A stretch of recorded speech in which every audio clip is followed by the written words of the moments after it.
Hello friends. Excel में count, काउंटा, काउंटिफ और काउंटिफ्स ये सब तो सुना होगा, लेकिन क्या इनका एक्चुअल डिफरेंस पता है आपको कि कौन सा फार्मूला सिर्फ नंबर को गिनता है और कौन सा टेक्स्ट को भी गिन लेता है। आज मैं आपको सिंपल टेबल के थ्रू इन फार्मूला का पूरा फंडा क्लियर करने वाला हूँ।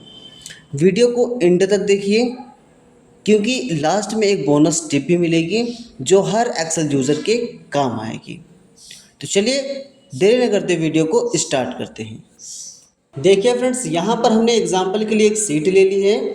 इस सीट पर हम काउंट फंक्शन को यूज़ करके आपको बताने वाले हैं। दोस्तों, काउंट फंक्शन की मदद से हम सिलेक्ट सेल रेंज के अंदर वैल्यू को गिनने के लिए यूज़ करते हैं।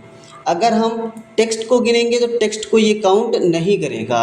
ये काउंट किसको करेगा? सिर्फ वैल्यू को काउंट करेगा, टेक्स्ट को काउंट नहीं करेगा।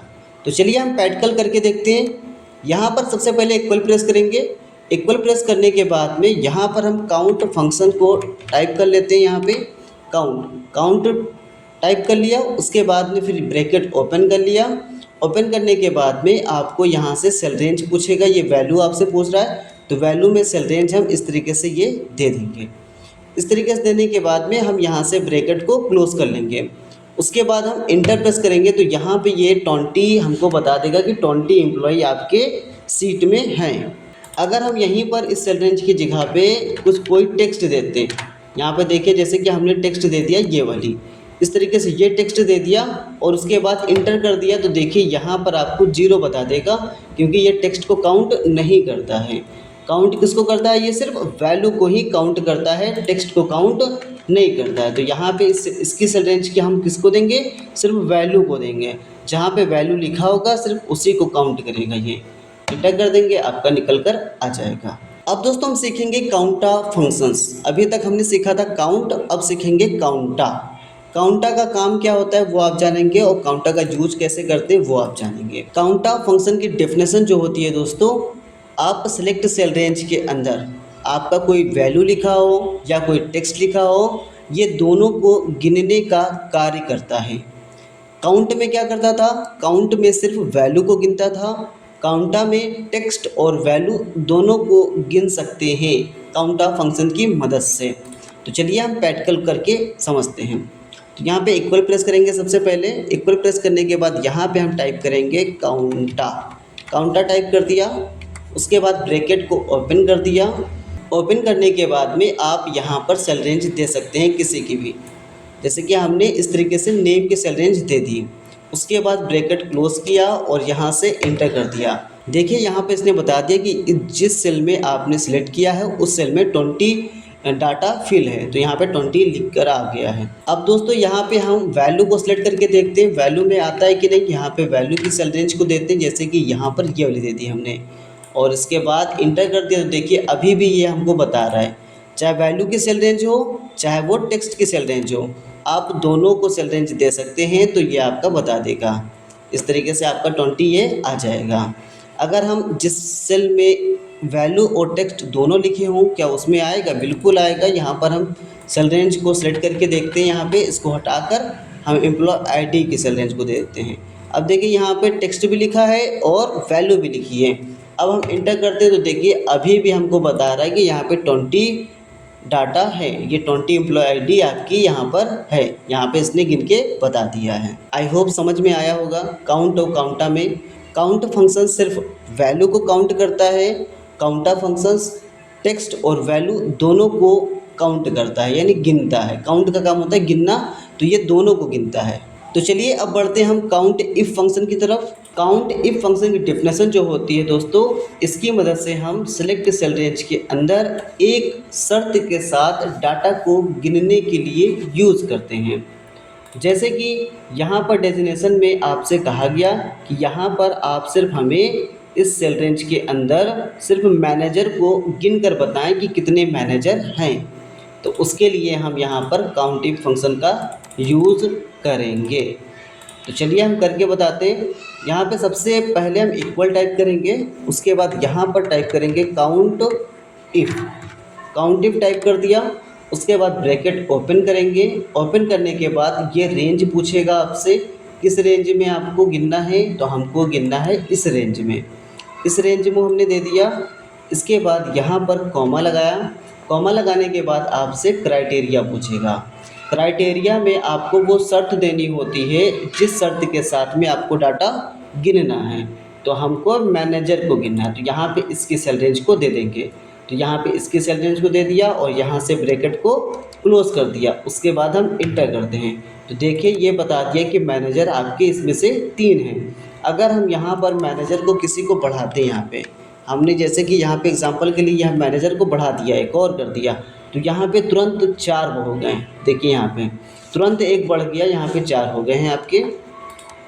अगर मान लीजिए यहाँ पे मैनेजर की जगह पे कुछ और लिख देते हैं, यहाँ पे हमने इसको हटा दिया और यहाँ पे इसकी जगह पे हमने कर दिया असिस्टेंट मैनेजर और इंटर कर दिया। तो ये देखो बता रहा है कि सिर्फ असिस्टेंट मैनेजर जो है वो सिर्फ आपका एक ही है। देखिए यहाँ पे और कोई असिस्टेंट मैनेजर नहीं है। अगर हम मैनेजर की जगह पर असिस्टेंट मैनेजर कहीं भी बढ़ा देते हैं तो यहाँ पे आपका तुरंत वैल्यू चेंज हो जाएगी और यहाँ पे 2 हो जाएगा। ठीक है, आई होप समझ में आया होगा आपको। अब देखिए दोस्तों, अगर हम यहाँ पे सेल रेंज ना दें, जैसे कि यहाँ पे G3 जो हमने दिया था इसकी सेल रेंज ना दें, इसको हम डबल कोट्स के अंदर हम मैनेजर लिख दें, तब क्या काम करेगा? बिल्कुल काम करेगा। बस स्पेलिंग आपकी सही होनी चाहिए। जो मैनेजर की स्पेलिंग आपकी यहाँ पर है वही मैनेजर की स्पेलिंग यहाँ पर होनी चाहिए। बस आप इंटर करेंगे तो यहाँ पे मैनेजर को गिन के बता देगा। आपको यहाँ पर लिखने की भी ज़रूरत नहीं है, इसको हम हटा सकते हैं, इसकी कोई ज़रूरत नहीं है। यहाँ पे हम मैनेजर को गिन सकते हैं यहाँ पे, लेकिन आपको यहाँ पे डबल कोट्स के अंदर मैनेजर लिखना होगा। आपको जो भी गिनना है वो यहाँ पर लिखना होता है। जैसे कि हमको लिखना है, हमको गिनना है डिज़ाइन लीड वाले को। यहाँ पे DESIGN हमने यहाँ पे डिज़ाइन लीड लिख दिया और यहाँ पे इंटर कर दिया। देखिए यहाँ पे बता देगा कि डिज़ाइन लीड एक ही है, इसलिए यहाँ पर 1 आया है। आई होप क्लियर हुआ होगा आपको काउंट इफ फंक्शन का यूज़। काउंट इफ फंक्शन की मदद से हम सेलेक्ट सेल रेंज के अंदर एक शर्त के साथ डाटा गिनने के लिए यूज़ करते हैं। तो चलिए हम आगे बढ़ते हैं काउंट इफ्स फंक्शन की तरफ। तो चलिए सबसे पहले समझ लेते हैं काउंट इफ्स फंक्शन होता क्या है, इसकी डेफिनेशन क्या है। इसकी जो डेफिनेशन होती है दोस्तों, सेलेक्ट सेल रेंज के अंदर एक या एक से अधिक शर्तों के साथ डाटा को गिनने के लिए काउंट इफ्स फंक्शन का यूज़ किया जाता है। फिर से समझिए दोस्तों, सेलेक्ट सेल रेंज के अंदर एक या एक से अधिक शर्तों के साथ में डाटा को गिनने के लिए काउंट इफ्स फंक्शन का यूज़ किया जाता है। यहाँ पर हमने एग्जाम्पल के लिए एक नाम ले लिया है, जैसे कि अर्जुन कुमार, और यहाँ पर डिजिग्नेशन से हमने मैनेजर ले लिया है। इसका मतलब ये हुआ कि जिसका नाम अर्जुन कुमार है और वो मैनेजर है तो उसको हमें गिन के बताओ। अगर अर्जुन कुमार मैनेजर नहीं है तो वो 0 आएगा, अगर अर्जुन कुमार मैनेजर हैं तो 1 आ जाएगा, अगर 2 हैं तो 2 आ जाएगा। तो चलिए यहाँ पे हम करके देखते हैं। सबसे पहले इक्वल प्रेस करेंगे, उसके बाद यहाँ पर काउंट इफ्स का यूज़ करेंगे, ब्रैकेट ओपन करेंगे। यहाँ पर सबसे पहले क्राइटेरिया रेंज 1 पूछेगा। क्राइटेरिया रेंज 1 में पहली शर्त को हम देते हैं, जो मेरी पहली शर्त होती है। तो पहली शर्त मेरी नेम से है तो नेम की सेल रेंज को ले लेंगे, क्योंकि हमको चाहिए यहाँ से अर्जुन कुमार, इसलिए इसकी पूरी सेल रेंज को ले लेंगे। उसके बाद हम कॉमा लगाएंगे। जैसे ही कॉमा लगाते हैं तो हमारा क्राइटेरिया ओपन हो जाता है। अब ये पूछता है कि क्राइटेरिया बताओ, तो इस सेल रेंज में से आपको क्या चाहिए, तो हमको चाहिए था अर्जुन कुमार, तो अर्जुन कुमार की सेल रेंज पे क्लिक कर लिया हमने, फिर यहाँ से कॉमा लगाया। अब यहाँ पर आपसे पूछेगा क्राइटेरिया रेंज 2। क्राइटेरिया रेंज 2 में आपको देना है दूसरी शर्त।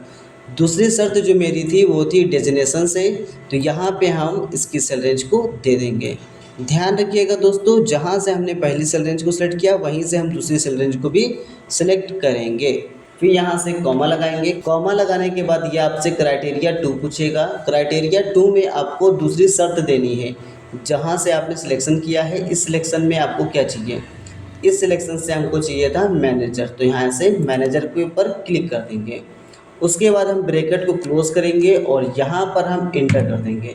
तो देखिए यहाँ पर अर्जुन कुमार मैनेजर हैं, 1 दिखा रहा है, और देखिए यहाँ पे अर्जुन कुमार मैनेजर एक ही है, इसलिए ये एक दिखा रहा है, कहीं और नहीं यहाँ पे नहीं है। जैसे कि हम यहाँ पे मैनेजर यहाँ पे देखते हैं मैनेजर को, ये यहाँ से मैनेजर कोई नहीं है, तो यहाँ से हम मैनेजर एक कर लेते हैं। मान लीजिए कोई मैनेजर कर लिया और यहाँ पे अनीता शर्मा है, इसकी जगह पे हम कर देते हैं अर्जुन कुमार, अर्जुन कुमार कर देते हैं। तो जैसे ही हमने अर्जुन कुमार मैनेजर किया, यहाँ पे आपके देखिए यहाँ पे 2 हो गए हैं। क्लियर हुआ? एक बार इसको फिर से समझिए, इसको हम पूरा हटा के फिर से समझाते हैं आपको। सबसे पहले इक्वल टाइप करना है, फिर यहाँ पे काउंट इफ्स को टाइप कर देना है, फिर यहाँ से ब्रैकेट को ओपन कर देना है, फिर क्राइटेरिया रेंज 1 पूछेगा। आप चाहे इसकी पहली सेल रेंज दे दें, चाहे इसकी दे दें, मतलब कि पूरी सेल रेंज जहाँ से आपको लेनी है। जैसे कि नेम से हमको लेना है तो नेम की पूरी सेल रेंज लेनी होगी। ले लिया, फिर कॉमा लगाएंगे। कॉमा लगाने के बाद अब इसमें से आपको क्या चाहिए, इसमें से आपको चाहिए क्या भैया, हमको चाहिए था अर्जुन कुमार, तो अर्जुन कुमार की सेल रेंज को दे देंगे। फिर उसके बाद कॉमा लगाएंगे, फिर से क्राइटेरिया 2 पूछेगा। क्राइटेरिया 2 में आपको क्या चाहिए, क्राइटेरिया 2 में हमको चाहिए था डेजिग्नेशन में मैनेजर, तो इसलिए हम पूरी डेजिग्नेशन की सेल रेंज को ले लेंगे। उसके बाद कॉमा लगाएंगे। कॉमा लगाने के बाद इस जो सेल रेंज आपने दी है, ये जो इसमें से आपको क्या चाहिए, इसमें से हमको चाहिए था मैनेजर, तो मैनेजर के ऊपर क्लिक कर देंगे।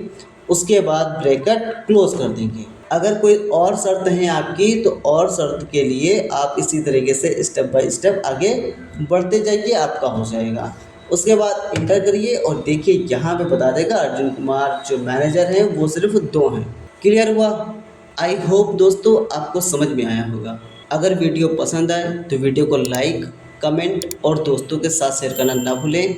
मिलते हैं किसी नेक्स्ट वीडियो में, तब तक के लिए जय हिंद, जय भारत।